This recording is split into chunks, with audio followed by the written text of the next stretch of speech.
ਲਓ ਜੀ ਅੱਜ ਜੁਮੇ ਦਾ ਦਿਨ ਹੈਗਾ ਤੇ ਅਸੀਂ ਚੱਲੇ ਆ ਆਪਣੇ ਡੇਰੇ ਤੇ ਹੁਣ ਇੱਥੇ ਨਾਨ ਪਕੌੜਿਆਂ ਵਾਲਾ ਵੇ ਨਾਨ ਪਕੌੜੇ ਇਹਦੇ ਕੋਲ ਲੈਨੇ ਆ ਕਹਿੰਦੇ ਆ ਕਿ ਭਾਜੀ ਨਾਨ ਪਕੌੜੇ ਦਵੋ ਨਾਨ ਪਕੌੜੇ ਲੈ ਕੇ ਤੇ ਫਿਰ ਅਸੀਂ ਜਾਵਾਂਗੇ ਆਪਣੇ ਡੇਰੇ ਤੇ। ਹਾਂਜੀ ਭਾਜੀ ਇਹ ਨਾਨ ਕਿੰਨੇ ਦਾ ਜੇ? ਨਾਨ ਕਿੰਨੇ ਦਾ ਤਲਿਆ ਨਾਨ? 150 ਰੁਪਏ ਦਾ।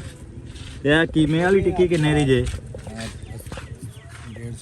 ਕੀਮੇ ਵਾਲੀ ਟਿੱਕੀ ਵੀ 150 ਦੀ ਤੇ ਇਹ ਨਾਨ ਵੀ 150 ਦਾ। ਇਹ ਵੇਖੋ ਜੀ ਕਿੰਨਾ ਜ਼ਬਰਦਸਤ ਨਾਨ ਹੈ। ਅਗਰ ਤੁਸੀਂ ਖਾਣਾ ਹੋਏ ਤੇ ਚੈਨਲ ਨੂੰ ਸਬਸਕ੍ਰਾਈਬ ਕਰਿਓ, ਲਾਈਕ ਕਰਿਓ ਤੇ ਇਹ ਨਾਨ ਤੁਹਾਡੇ ਕੋਲ ਪਹੁੰਚ ਜਾਏਗਾ।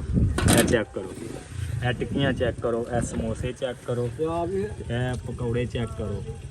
ਦੇਖੋ ਜੀ ਕਿੱਡੇ ਸੋਹਣੇ ਪਕੌੜੇ ਨੇ। ਲਓ ਜੀ ਤੇ ਹੋਰ ਜਨਾਬ ਕੀ ਕੀ ਹੈਗਾ ਤੁਹਾਡੇ ਕੋਲ? ਜਲੇਬ ਹੈ ਤੁਹਾਡੇ ਕੋਲ? ਹੈ ਵੇ ਜਲੇਬ ਕੀ ਭਾਅ ਜੇ?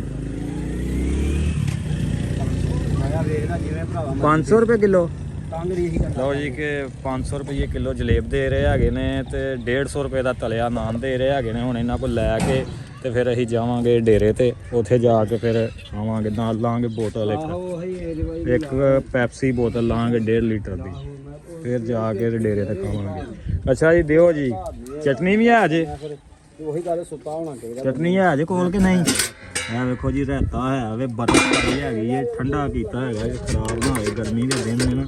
ਇਹ ਚੈੱਕ ਕਰੋ, ਇਹ ਵੇਖੋ ਇਹ ਬਰਫ ਵਿੱਚ ਪਾਈ ਹੈਗੀ ਹੈ, ਬਹੁਤ ਜ਼ਬਰਦਸਤ ਹੈਗਾ। ਚੈੱਕ ਕਰੋ ਰਾਇਤਾ ਵੀ ਸੰਘਣਾ ਹੈਗਾ।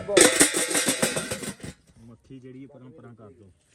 ਦਿਓ ਜੀ ਭਾਅ ਜੀ ਨਾਨ ਦਿਓ ਹਾਂ।